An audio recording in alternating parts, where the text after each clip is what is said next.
uputili smo se na vrh Kablara. Ne na onaj dio gdje je Vidikovac, nego baš na vrh Kablara.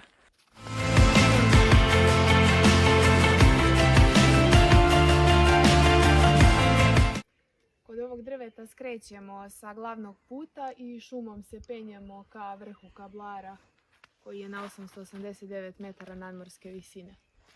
Sve je markirano i obeleženo.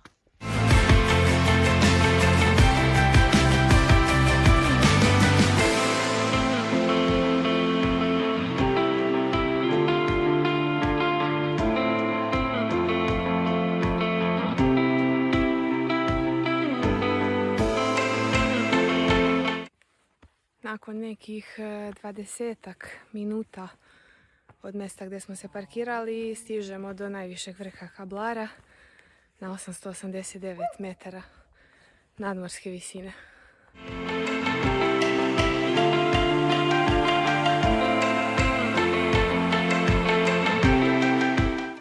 Vidi se sve kao na dlanu. Predivno.